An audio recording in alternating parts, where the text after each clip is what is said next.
Hello everyone, I am the storyteller, and I'm here to share some experiences that defy explanation. I know many of you use these moments to unwind, to find a strange comfort in the quiet. So, before we dive in, if you're settling in, please take a moment to like this video and subscribe to the channel. It truly helps more people find these stories. Also, I'm genuinely curious. Where are you all tuning in from? And what time is it for you right now? Let me know in the comments. Get comfortable, find your quiet space, and let's begin. The clock on my dashboard glowed a stark 2:17 a.m. Another late night. The city lights were already a distant shimmer in my rearview mirror, a fading galaxy against the inky black of the highway. I gripped the steering wheel, my knuckles aching, my shoulders tight with the residue of a workday that had stretched far past sanity. Finishing up that project had felt like wrestling a particularly stubborn octopus, and all I craved now was the soft surrender of my bed, the blissful oblivion of sleep. The hum of the road was a monotonous lullaby, usually a welcome companion on these solitary late-night drives. It was the sound of freedom, of the world winding down, leaving just me in the open road. Tonight, though, the quiet felt different, heavier, more profound. Maybe it was just the sheer exhaustion, turning familiar comfort into something vaguely oppressive. I rubbed my eyes, fighting off the encroaching drowsiness, and focused on the ribbon of asphalt stretching ahead, illuminated only by my headlights. It was then I noticed them. A pair of headlights, bright and unwavering, perfectly centered in my rearview mirror. Just another car, I mumbled to myself, my voice rough from disuse. After all, how many roads lead out of the city at this hour? It was probably just someone else on their own bleary-eyed journey home, or maybe a truck heading out to make an early delivery. Nothing to think about. Just another car. I watched them for a while, a silent, unblinking presence in the small rectangle of my rearview mirror. They hadn't moved. Not closer, not farther away. It was as if they were tethered to my bumper, a phantom limb of my own car. A prickle of unease, like static electricity, began to crawl up my neck. Is this normal? I whispered into the empty car. No, not really. My mind, tired as it was, tried to rationalize it away. Maybe they were just pacing themselves, keeping a safe distance. Maybe they were simply heading to the same remote corner of the world I was, a coincidence of late-night travel. But as the minutes stretched on, marked by the blurring lines of the highway, that prickle became a cold tendril of dread coiling around my spine. My grip on the steering wheel tightened, my knuckles turning white against the dark leather. The monotonous hum of the road, once a comfort, had long since faded into the background, drowned out by the thundering of my own heartbeat in my ears. Each thump echoed the growing certainty that something was profoundly wrong. I tried to focus on the road ahead, on the dark, empty miles stretching before me, but my eyes kept darting back to the mirror, drawn by those unwavering lights, a magnetic, terrifying pull. I had to know. I pressed harder on the accelerator, watching the speedometer needle creep up. 70, 75, 80 miles per hour. My old sedan protested with a low growl, but I pushed it. And the headlights? They kept pace effortlessly. I eased off the gas, letting the car coast, slowing to 60, then 50. They slowed with me. This wasn't just a car on the same route. This wasn't a coincidence. This was a pursuit. A fresh wave of panic washed over me, cold and sharp.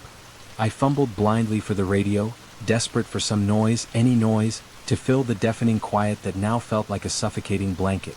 Static crackled through the speakers, punctuated by ghostly fragments of a late-night talk show, then the twang of country music. I left it on, preferring the disjointed chatter, the broken human voices, to the unnerving silence and the relentless glare in my mirror. I considered pulling over. Just stop, let them pass. Get out, stretch my legs, pretend I was fine. But a darker thought immediately surfaced, chilling me to the bone. What if they didn't pass? What if they stopped too? The thought sent a jolt through my system, a raw, primal fear. No, I couldn't stop. I couldn't give them that chance. Just as raw panic threatened to overwhelm me, a flash of red and blue cut through the darkness in my rearview mirror. My stomach dropped, then soared with overwhelming relief. Of course, it was the police. They'd probably clocked me speeding and were just waiting for a safe spot to pull me over. Embarrassment washed over me in equal measure. All that fear for a simple traffic ticket. This whole ordeal, I thought with a shaky breath, would make for a funny story tomorrow. I eased my foot off the gas, my hands still slick with sweat, and scanned the highway for a suitable place to stop. Up ahead, a sign for a rest area glowed faintly in the gloom. Perfect. I'd pull in there, take my ticket, and be on my way, putting this absurd episode behind me. The rest area was deserted when I pulled in, my tires crunching loudly on the gravel. I steered the car towards the entrance, parking under the harsh, flickering glow of a lone street light. In my mirror, I watched as the police car followed, pulling in directly behind me, blocking my exit. A small frown creased my brow. A bit aggressive, but maybe standard procedure for a late-night stop. I took a deep breath, reaching for my license and registration in the glove compartment. I waited and waited. The police car door didn't open. The lights stayed on, casting eerie, rotating shadows across the empty lot, painting the surrounding trees in grotesque, shifting patterns. My heart rate, which had just begun to calm, started to pick up again, a frantic drum against my ribs. Why weren't they getting out? What were they waiting for? A creeping unease, colder than the night air, began to seep back into my bones. I turned in my seat, trying to get a better look, a knot of dread tightening in my stomach. That's when I saw it. Or rather, didn't see it. The cabin of the police car was empty. There was no one in the driver's seat. No one. Ice flooded my veins. This wasn't possible.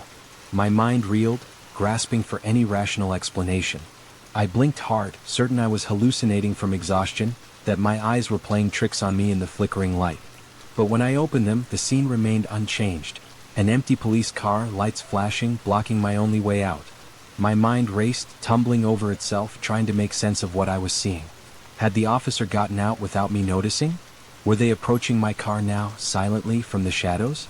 I scanned the perimeter of the rest stop, desperately searching for any movement in the deeper darkness beyond the street light's reach, but there was nothing.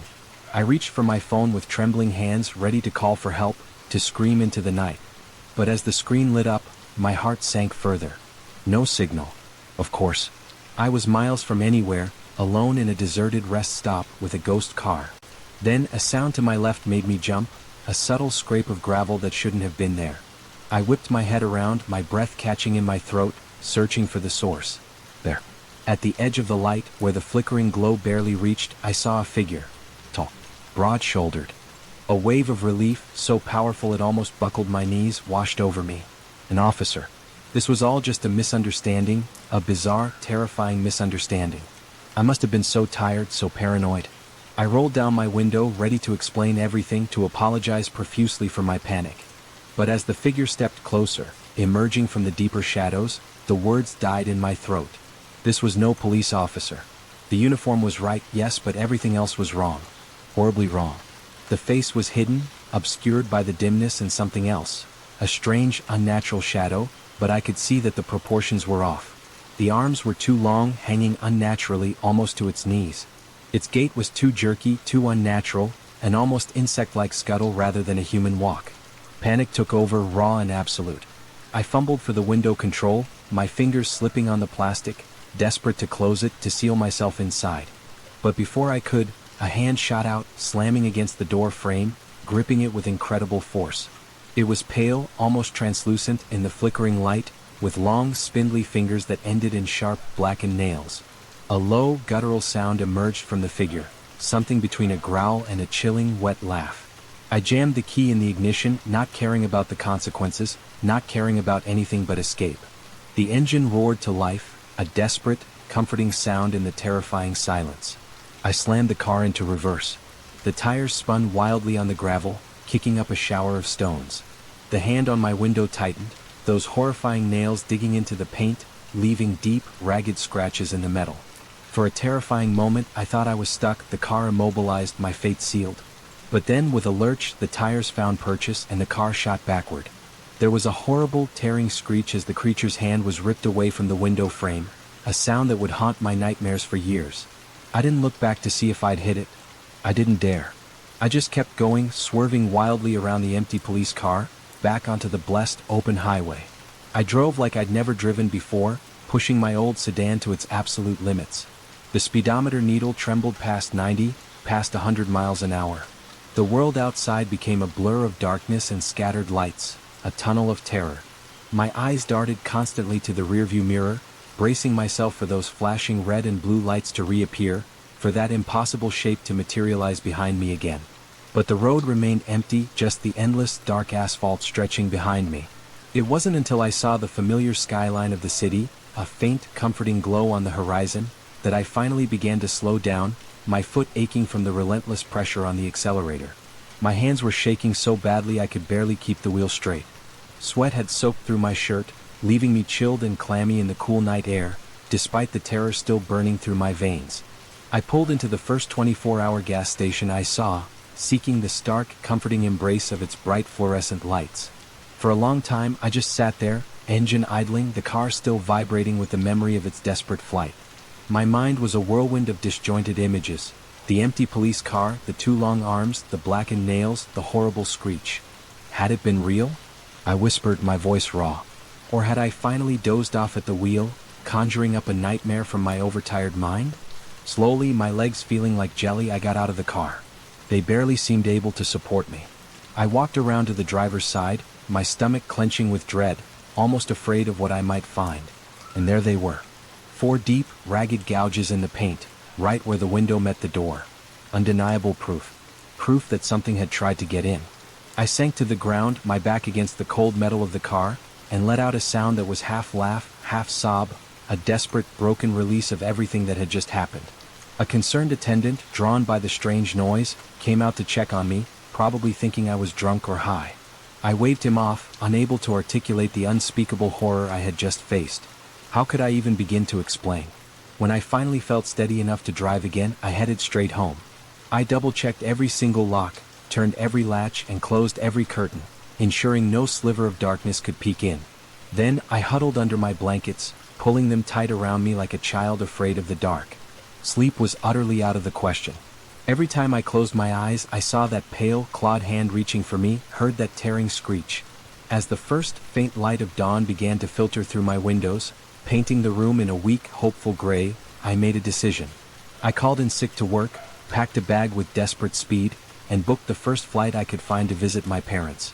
I needed to get away, to be somewhere familiar and safe, to try and process what had happened while surrounded by the comfort of home. But as I drove to the airport, my eyes darting constantly to my mirrors for any sign of pursuit, I knew one thing with absolute, bone-chilling certainty. I would never drive alone at night again. The darkness, I now understood, held too many secrets, too many things that defied explanation. And somewhere out there, on a lonely stretch of highway, something was waiting. Waiting for the next unsuspecting driver to come along, unaware of the terror that lurked in the shadows. The experience changed me in ways I'm still trying to understand. I've become hypervigilant, always aware of my surroundings, always looking for potential threats in the periphery. Friends have noticed, commenting on my newfound paranoia, my jumpiness, but how can I explain it to them? How can I make them understand the profound, unshakable fear that now lives in my bones? The knowledge that the world is not what we think it is, that there are things just beyond our comprehension, waiting.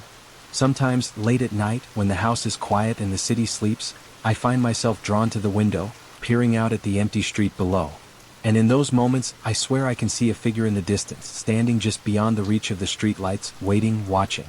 A chilling reminder that no matter how far I run, no matter how safe I think I am, the night will always be there, and with it, the indelible memory of that terrifying drive, and the creature that almost caught me. The morning had started so perfectly. The sky was a brilliant, cloudless blue, and the air, crisp with the scent of pine, filled my lungs with a sense of invigorated peace. I'd set out for a solo hike, a desperate attempt to clear my head after weeks of soul-crushing stress at work. The trail initially had been clear, marked by friendly splashes of paint on tree trunks, promising breathtaking views at the summit. I told myself this was just what I needed, a reset, a reconnection with something real and quiet. But then I got cocky. Lured by what I thought was a shortcut, a faint, overgrown path that seemed to promise a quicker ascent, I veered off the main trail. By the time I realized my mistake, the familiar markers had vanished, swallowed by a dense underbrush and towering trees that all looked agonizingly the same in the fading light. The sun, which had been a cheerful companion, began to dip below the tree line, casting long, distorted shadows that stretched like grasping fingers across the unfamiliar terrain. The temperature dropped, a sharp, unwelcome bite in the air. I fumbled for my phone, my last lifeline, but the screen mockingly displayed no signal. The map app, so reliable just hours ago, was now useless without a connection. I was on my own, hopelessly lost, the forest growing darker and more menacing with every passing minute. Panic, cold and sharp, began to prickle at the edges of my composure. Just as despair threatened to overwhelm me, a flicker. A tiny golden flicker of light in the distance, barely visible through the thick canopy of trees. It was a beacon, a promise of shelter from the encroaching darkness, a warmth against the rising chill. Hope, pure and unadulterated, surged through me. A cabin. Someone was out there. And I was walking straight towards it. My boots crunched on the thick carpet of pine needles as I stumbled towards the light, my heart pounding with a desperate hope. As I drew closer, details began to emerge from the gloom. It was a cabin indeed, nestled in a small clearing. Its wooden walls were old, weathered to a deep, silvery gray by years of harsh mountain winters. The small porch sagged slightly under the weight of time, but from the windows a warm, inviting light spilled out, painting the clearing in a soft, welcoming glow. And yes, smoke curled lazily from the chimney, a comforting plume against the darkening sky. Someone was home. Relief, so potent it almost brought me to my knees, washed over me. Even if they couldn't help me get back right away, at least I wouldn't be spending the night lost and alone in the unforgiving cold. I paused at the edge of the clearing, a sudden, inexplicable hesitation seizing me. There was something off about the scene, though I couldn't quite put my finger on what. Maybe it was the absolute silence. No chirping of crickets, no rustle of leaves from unseen animals, not even the whisper of wind through the trees. The forest, which had been so full of its own sounds moments ago, was now utterly, unnaturally still. Or perhaps it was the way the light from the cabin window seemed to flicker and dance, not with the steady glow of electric bulbs, but as if from a roaring, untamed fire. My survival instincts, honed by years of living alone, warred with my profound desperation for shelter. In the end, desperation won out. I took a deep breath, pushing down the nascent unease, and stepped into the clearing, making my way to the front door. The porch groaned ominously under my weight as I raised my hand to knock. But before my knuckles could even touch the weathered wood, the door swung open with a soft creak. A man stood there, backlit by the warm, flickering glow from inside. He was tall and lean, almost gaunt, with a scraggly, unkempt beard that seemed to swallow his chin. But it was his eyes that held me. They were piercing, unervingly intense, and seemed to look right through me, as if he could see every thought, every fear. "Well now," he said, his voice rough as if unused to conversation, "what brings you to our neck of the woods?" I swallowed hard, fighting down a surge of unease. "I'm sorry to bother you," I managed, trying to keep my voice steady. "I got lost on the trail and saw your light. I was hoping I could use your phone to call for help, or maybe just get directions back to the main road."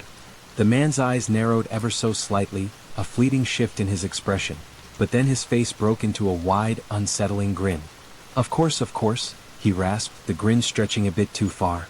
"Can't leave a fellow traveler out in the cold. Come on in."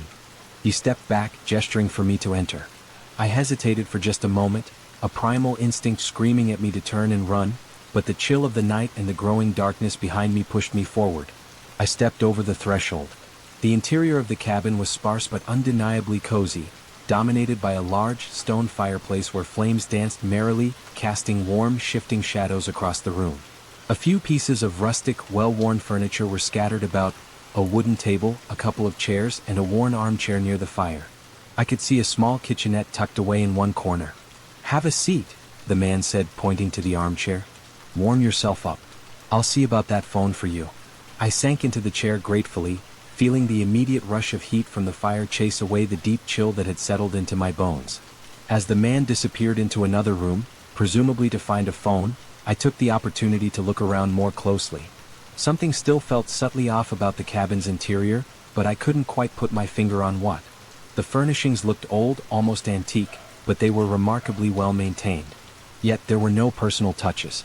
No photographs on the walls, no trinkets on shelves, no discarded books or papers. Nothing to suggest someone actually lived here. It was almost like a staged set. My eyes drifted to a small, dusty table near the front door. A collection of odd items was spread across its surface. A tarnished silver pocket watch. A handful of what looked like old foreign coins. A smudged pair of spectacles with thin, wire frames. They looked like the sort of things you'd find in the pockets of a chill, sharp and cutting, unlike any cold from outside, ran straight down my spine. These weren't just random trinkets. They were personal effects. But they didn't belong to the cabin's current owner. No, they were trophies. The sound of footsteps made me whip my head around, my heart leaping into my throat. The man had returned from the other room, but he wasn't alone. Two other figures followed him into the main cabin, both men, both with the same lean, hungry look in their eyes as their companion. My unease solidified into a cold, hard knot of fear in my stomach. No luck with the phone, I'm afraid, the first man said, his tone still casual, almost apologetic, but his eyes, now sharp and predatory, seemed to bore into mine. Seems the storm last week knocked out the lines. They haven't been repaired yet. I stood up slowly, my chair scraping loudly on the wooden floor, the sound jarring in the sudden, suffocating silence of the cabin. That's okay, I said, fighting to keep my voice level, to hide the tremor that wanted to escape. If you could just point me in the direction of the main road, I'll be on my way. The three men exchanged glances, a silent, unnerving communication passing between them. A shiver traced its way down my spine. Then the first man spoke again, his voice dropping to a low, dangerous growl that seemed to vibrate through the very floorboards. Now why would we do that? It's been so long since we've had a guest. My breath caught. I instinctively backed away, my eyes darting frantically around the room, searching for an escape route, a window, anything. But they had positioned themselves perfectly, forming a casual but impenetrable wall between me and the front door. I was trapped. What do you want? I asked, hating the tremor that finally escaped in my voice. The man's grin widened, revealing teeth that seemed too sharp, too numerous, glinting in the firelight. Why, we want you to stay, of course, he purred, taking a slow, deliberate step closer. Forever. They moved then, with an almost inhuman speed, closing the distance between us in the blink of an eye. Panic, absolute and blinding, consumed me. I lashed out blindly, my fist connecting with one man's jaw. He stumbled back, more surprised than hurt, and I used that momentary confusion, that split second of hesitation to make my break for it. I dove past them, my fingers scrabbling for the doorknob, yanking the door open with a desperate surge of adrenaline. Then I was out, plunging into the pitch-black night. Behind me, I heard shouts of anger, guttural and chilling, followed by the terrifying sound of pursuit. I ran like I'd never run before, every ounce of strength propelled by sheer terror. Branches whipped at my face, stinging and scratching, but I barely registered the pain. Roots snaked up from the forest floor, threatening to trip me with every frantic step. I had no idea where I was going, no plan beyond putting as much distance as humanly possible between myself and that cabin, between myself and those monstrous men. The forest was a suffocating void now, the trees looming like silent, judging sentinels on all sides. More than once, I stumbled, falling hard, only to scramble back to my feet, my muscles screaming in protest, and force myself to keep running. The sounds of pursuit, though faint, seemed to echo in the terrifying silence, constantly reminding me they were there.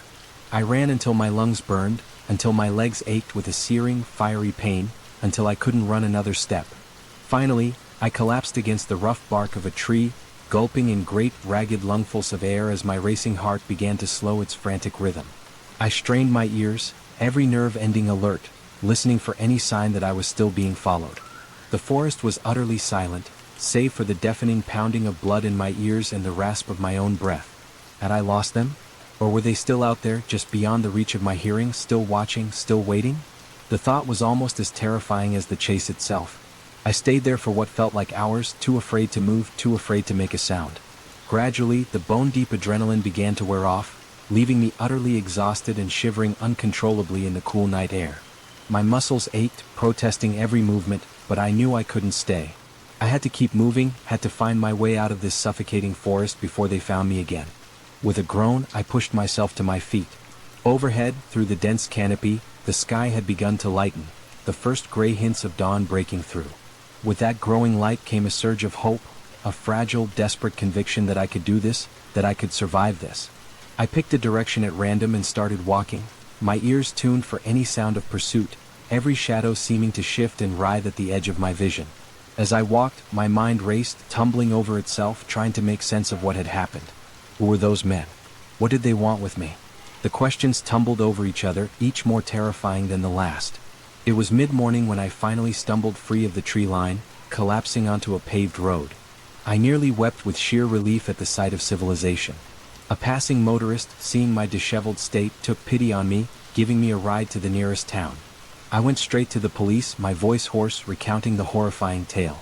They listened with skeptical expressions, their eyes betraying their disbelief, but they agreed to send a team to investigate the cabin. They came back empty-handed. There was no cabin, they said. No clearing. No sign that anyone had lived in that part of the forest for decades.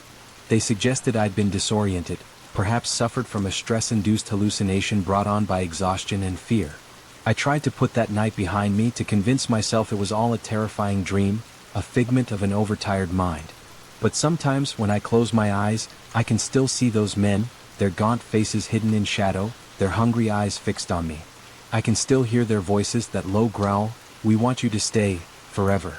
And I can still feel the raw, visceral terror of being hunted through that dark, suffocating forest. And sometimes when I look in the mirror, I swear I can see something in my own eyes. Something subtly different. Something too sharp, too watchful. Something hungry. Something that doesn't belong. A chilling question whispers in the back of my mind. Did I really escape that night, or did a part of me stay behind in that cabin, replaced by something else?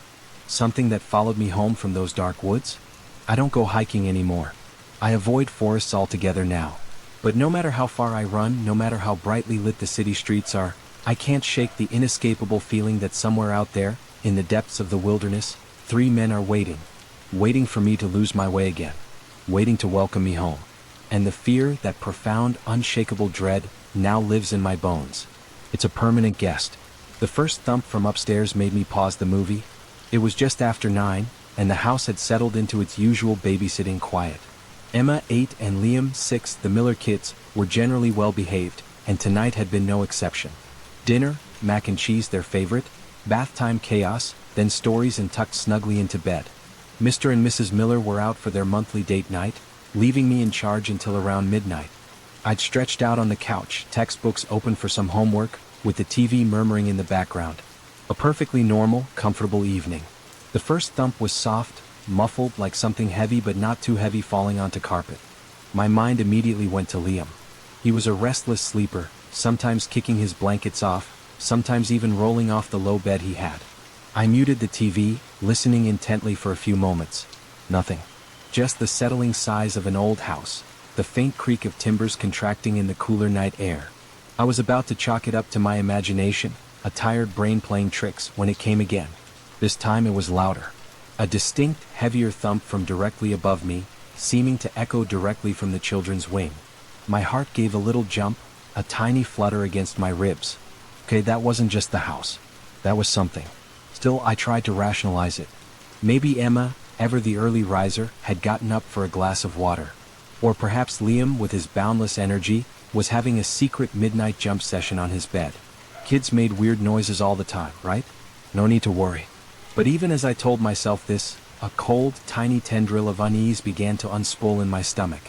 I muted the TV again, leaning forward on the couch, my ears straining against the sudden, unnerving quiet of the house.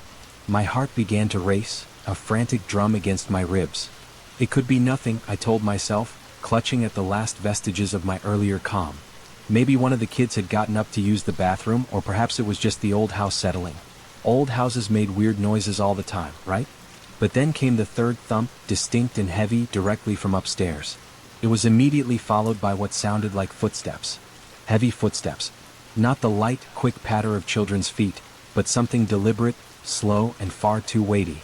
A cold dread, like a block of ice, slid down my spine. My textbook, forgotten, slipped from my lap and landed with a soft thud on the carpet. "Emma? Liam?" I called out, trying to keep my voice steady, but it came out as a strained whisper. "Is everything okay up there?" No response. Just more of that mocking silence, broken only by the frantic beat of my own heart. Every instinct in my body screamed at me to run, to get out of the house and call for help. But my job, my responsibility, held me rooted. I had to check on them. I stood up slowly, my legs feeling strangely heavy, and began to climb the stairs. Each step creaked ominously under my weight, amplifying the oppressive quiet. The upstairs hallway was plunged into near darkness, only faint, ominous shadows stretching from the night light plugged into the far wall. They seemed to writhe and stretch, turning familiar shapes into grotesque distortions. I made my way to Emma's room first, my hand shaking as I reached for the doorknob. I pushed the door open slowly, peering into the gloom. "Emma?"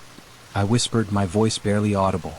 My hand fumbled for the light switch, and I blinked, my eyes adjusting as the room was suddenly flooded with light. My breath hitched in my throat. The bed was empty, the covers thrown back as if she'd left in a hurry, or been pulled from sleep. My gaze dropped, and that's when I saw it. Her favorite stuffed animal, a worn teddy bear she never slept without, lying abandoned on the floor beside the bed. It was a detail so small, yet so profoundly wrong. Panic, sharp and suffocating, clawed its way up my chest. I rushed to Liam's room next door, my movements jerky, propelled by a growing terror. The scene was precisely the same. An empty bed, rumpled sheets, no sign of the little boy who should have been sleeping soundly within. Emma. Liam. I called out, my voice no longer a whisper but a desperate, cracking shout, no longer caring about keeping quiet. Where are you? The house remained silent, a vast, echoing void mocking my rising fear. I checked the bathroom, finding it empty. Then the guest room, the small office, even the closets, throwing open doors to reveal nothing but clothes and shadows.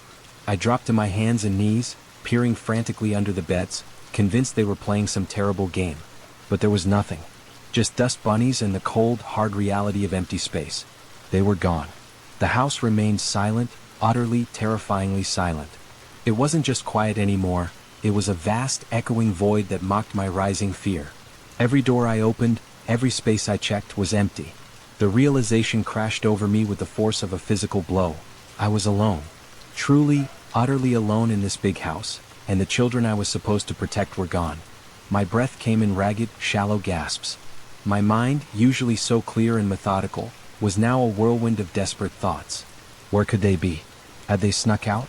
But why would Emma leave her teddy bear? The questions tumbled over each other, each more terrifying than the last. I stumbled back into the hallway, my legs weak, the floorboards creaking under my shifting weight like a living thing. My hands were shaking so violently they felt alien, not my own. I had to call for help. With trembling hands, I fumbled for my phone in my pocket. It slipped once, twice before I finally gripped it. My thumb, slick with sweat, struggled to unlock the screen. The familiar glow flickered to life, a fragile beacon in the encroaching darkness of my panic. I jabbed at the emergency call button, desperate for any voice, any sound of connection. But then my heart plunged into my stomach. The top left corner of the screen displayed the two most terrifying words imaginable: no signal. Of course, miles from anywhere. In the miller's quiet, secluded house. Trap. My vision swam. A low, desperate whine escaped my throat, a sound I didn't recognize. I backed away slowly, my eyes darting frantically from side to side, scanning the shadowy hallway, the gaping doorways of the empty bedrooms. The silence pressed in on me, heavy and suffocating. My ears strained, trying to pick up anything that could explain this impossible void. Then, from behind me, from the very room I had just stood in, Emma's room, there was a faint whisper.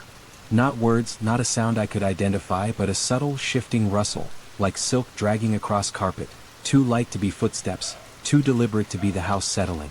It was so faint, so fleeting, that for a split second I wondered if it was just my mind finally breaking under the strain. But I knew it wasn't. Because just as I spun around, my heart exploding in my chest, a shadow in the periphery of my vision seemed to coalesce. Not quite solid, not quite empty, just behind the doorway of Emma's empty room.